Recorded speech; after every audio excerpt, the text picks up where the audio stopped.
Պատվարժան դատարան, նախ շատ տպավորիչ ելույթ էր, բայց վստահ եմ, որ մեր փաստաբանները, պաշտպանները հիշելու հետ խնդիր ունեն եւ պետք է առարկայական դառնա ամեն ինչը վստահաբար։ Եվ մենք էլ բոլորս, հիմա դուք էլ վստահ եք։ Բայց ես հարց ունեմ մեղադրողներին, դարձյալ պիտի կրկնեմ։ 7 ամիս շարունակ այս բոլոր այսպես կոչված ապացույցները, սրանք միգուցե փաստեր են, բայց ապացույցներ չեն։ Եթե կուզեք ավելի հետո կմեկնաբանեմ ասածս։ Փորձակնություն ի վերջո կա թուղթ որևէ, այդ որ իրենք կարդում են, ասենք Իգոր Սարգսյանին, Գալստանյանին, ինչ իմ Շարբաթյանին, Լիդիա Մանթաշյանին, ինչով են փաստել, որ այդ մարդիկ են։ Մեկ,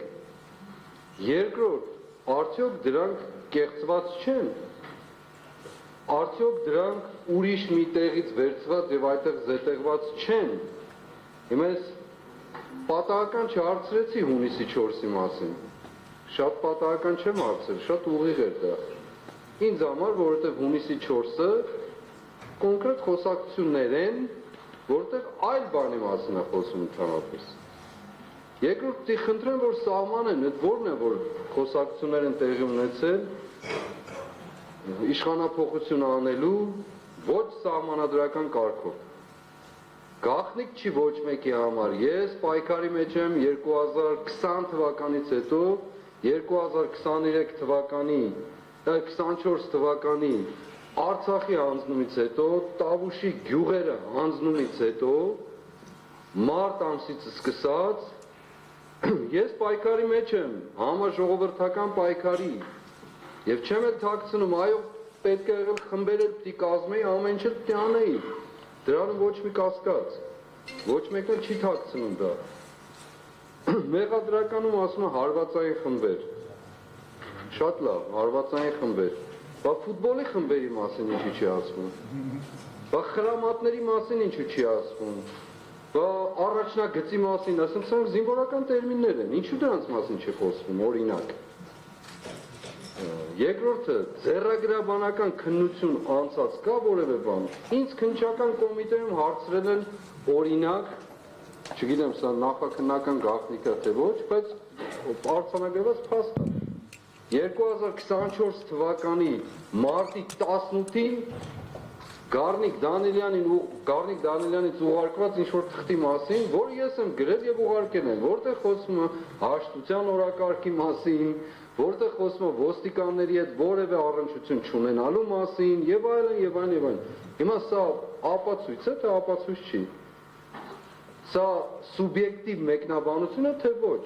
Ձեռագրական փորձակնություն անցել է, թե ոչ։ Ես խնդրում եմ, որ մեղադրողները պատասխանեն։ Ի վերջո 7 ամիս շարունակ այս ամբողջ տեքստերը որ կան,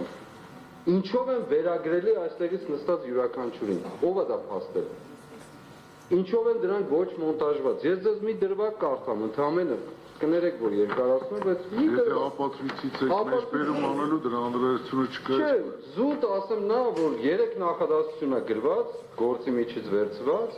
3 նախադասության ամեն մեկի վերջում գրվածը չի լսվում։ Արգելիս, հիմա ես ինչ եմ ուզում ասել, միտքս, ես ընդհատեմ ձեզ, շարունակեք, եթե բնականաբար գտնեք որ ավելացնելու բան ունի,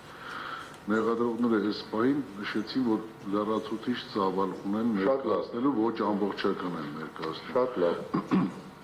Այն ծավալը մեղադրանքի կողմ է ներկայացնելու։ Եթե գտնեք, որ դա բավարար չէ, ես նորից եմ կրկնում եւ նախորդ դատական նիստին էլ նշեցի, կողմերը քրեական դատավարության օրենսգրքի 334 հոդվածի կարգով իրավունք ունեն ծավալը լրացնելու մասին միջնորդություն անել, այն ինչ որ յուրաքանչյուր կողմը կներկայացնի եւ դատանա, եթե ծավալ սահմանի, դրանից զատ այսինքն ապաստրի ծավալը լրացնելու միջնորդություն է կանոնը։ Շատ լավ, ես հասկանում եմ։ Հիմա այս պահին չեմ կարող մեղադրանքի կողմին նման հարց ուղղել, նման լիազորություններ չունեմ այս պահին, նման հարց ուղղելու։ Պատվարժան դատարան։ Իսկ ինչ որ վերաբերում է այդ ապացույցին ձեր ներկայացրած, Եթե այդ ապացույցը ներառված լինի կամ ներառված է ապացների ծավալի մեջ, բնականաբար քննության հետազոտման արդյունքում կողմերը ձեր կարծիքը ներկայացնել է դրա մասին։ Իմ ասածը, ես ձեր ասածը լիովին պատկերացնում եմ, իրավական իմաստով էլ, դատարանական գործընթացի իմաստով էլ, բայց ուրիշ բան եմ ասում, ես ինչպես անցյալ անգամ եմ կրկնել, ինչքան ուզում է ծավալ ներկայացնել, որքան ուզում է ներկայացնել, մինչև փորձաքննության փաստված չլինի, դրանք ապացույցներ չեն, դրանք միգուցե փաստեր են, միգուցե ինչ-որ ձևով արձանագրել, մեկ-մեկը նստել գրել է, բայց չեն կարող դրանք ապացույց լինել։ Հետևաբար ինչ են ներկայացնում, ես դա եմ ուզում հասկանալ, եթե փորձաքննություն կա եւ ըստ էության փաստը դառնում է ապացույց, խնդրեմ թող ներկայացնել, թե ձեռագրական, թե մնացածը, չկա այդ փորձաքննությունը, ես սա ասում եմ հստակ կերպով, եթե չկա, ապրիորի անիմաստ է ներկայացնել այդ բոլորը, ես դա եմ ասում։ Մեղադրանքի կողմը, ինձ թվում է լսեց, մեղադրալի դիրքորոշում է այս մասին,